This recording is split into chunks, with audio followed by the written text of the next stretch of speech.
In the last 2 years, 28 Presbyterian congregations have petitioned to break away from the nation's United Presbyterian Church.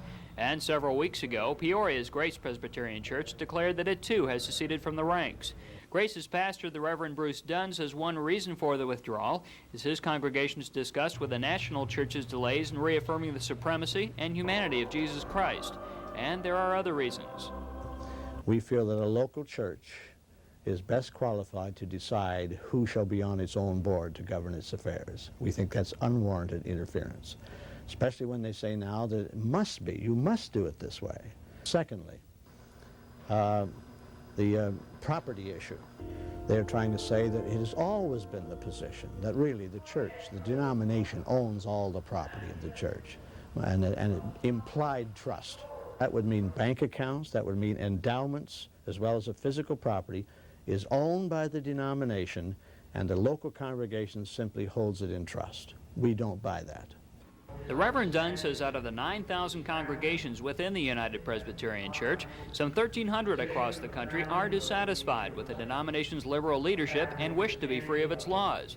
And despite the abrupt movement away from the parent church, Dunn doesn't see the Grace decision as a maverick move. There are churches right at this moment, and I know quite a few of them, that are working on this. They are very upset, they're very disturbed, and some of them who originally said to me, Bruce, we think you should wait until after the General Assembly, are now saying you did the right thing, we should have done that. What are your feelings as a member of the congregation on the decision to withdraw from the United Presbyterian Church? Well, it's something that I've supported all along. That is in terms of the time we spent discussing it. It has seemed to me that it became a necessity at this period in time. Under the current way that things are happening in the presbytery, that this seemed an opportune time, a situation whereby we would stand no chance of retaining our property. So these probably were the straws that have broken the camel's back.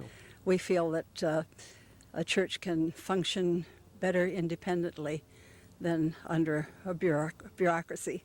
In light of the current unrest in the Presbyterian Church, one biblical conservative quoted in Newsweek magazine had this to say to his fellow Presbyterians: "We are justified by our faith, not by our sophistication." Dave Baldridge, NewsCenter 31.